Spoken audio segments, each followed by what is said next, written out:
समूह इसके घर से 200-250 मीटर पे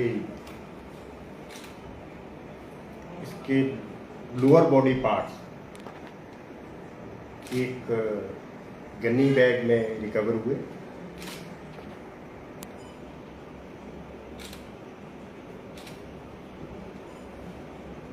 उस दिन स्पॉट का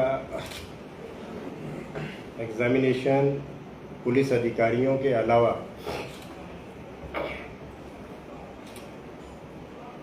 फॉरेंसिक साइंस के वैज्ञानिकों ने भी किया, लेकिन काफ़ी तलाश के बाद भी अंकित का जो अपर बॉडी पार्ट्स थे, कमर से ऊपर का जो हिस्सा था, वो 21 तारीख को कहीं भी बरामद नहीं। लेकिन 22 तारीख को अंकित कुमार के अपर बॉडी पार्ट जो है वो इसके घर से, इसके गांव के से सेम डिस्टेंस 250-300 मीटर की दूरी पे, लेकिन अपोजिट डायरेक्शन से, जहाँ पहले वाला जो पोर्शन बरामद हुआ था, लोअर बॉडी पार्ट बरामद हुए थे, उसके अपोजिट डायरेक्शन में, विपरीत दिशा में उसी तरीके की बोरी में बंद हुए बरामद हुए। जैसे मैंने कहा कि इसमें अभियोग पंजीकृत हुआ था 21 तारीख को।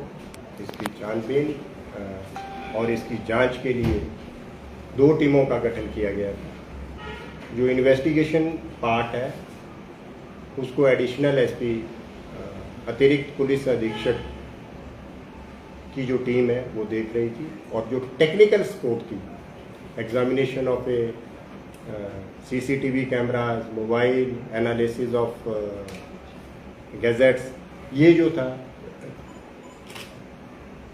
उपमंडल अधिकारी कुमारमी अनिल जो था इस काम को देख रहे हैं। हमें जांच में कुछ एविडेंस मिले। जब कल फॉरेंसिक साइंस के एक्सपर्ट्स ने स्पॉट विजिट किया तो एक घर का भी सर्च लिया गया, तलाशी ली। तो उस मकान के एक कमरा में कुछ ब्लड स्टेन्स और कुछ ऐसे हथियार जिसमें कुल्हाड़ी, दरात और इस तरीके के लार्ज साइज के नाइफ, बड़े साइज का चाकू जो था बरामद हुए, और एक ट्रंक था, उसके ऊपर भी कुछ ब्लड स्टेन्स मिले।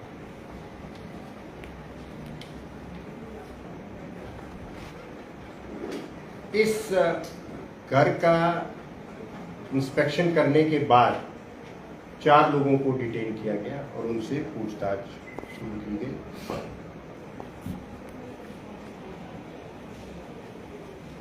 जब इन लोगों से बातचीत की गई तो चारों के जो बयान है उसमें आपस में किसी भी प्रकार का कोई सामंजस्य नहीं है, कोई तालमेल नहीं। उन बयानों में बहुत सी कंट्राडिक्शंस हैं और कुछ और मटेरियल्स। एक महिला के मोबाइल्स को जब एग्जामिन किया गया तो उसके कुछ मटेरियल मिला, जिस आधार पे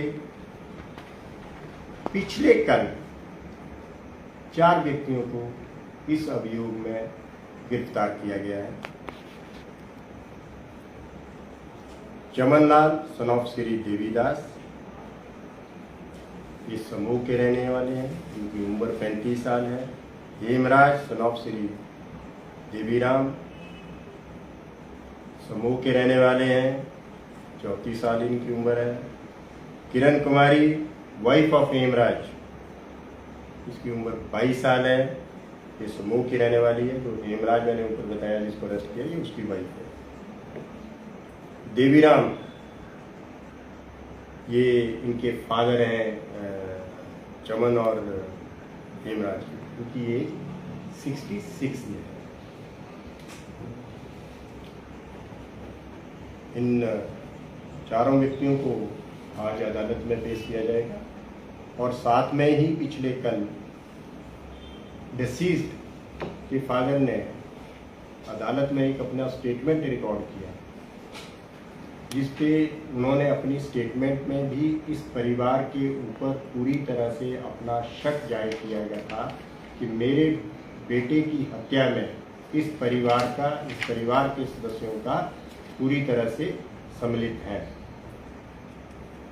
बॉडी का आज पोस्टमार्टम यहाँ zonal hospital, regional hospital Bilaspur पे हो रहा है। पोस्टमार्टम रिपोर्ट जब आएगी तो उसका एनालिसिस किया जाएगा। डॉक्टर अपनी रिपोर्ट पे डेथ के बारे में, वेपन के बारे में कुछ ओपिनियन देंगे, और उसमें अगर कोई ऐसे भी साक्ष्य आए जिसमें किसी और व्यक्तियों के शामिल होने की या मुख्य अपराधियों को मदद करने की बात सामने आएगी, तो निश्चित तौर पर आने वाले समय में इस अभियोग में और गिरफ्तारियों से भी की संभावना से भी इनकार नहीं किया जा सकता। पुलिस की दोनों टीम इस पे जो है कार्य कर रही है, और निश्चित तौर पे मुझे लगता है कि जिन्होंने ये अपराध किया है उन्हें कानून के अधीन भी इस अपराध की सजा दिलाने में हमारा एक प्रयास है। सर, एक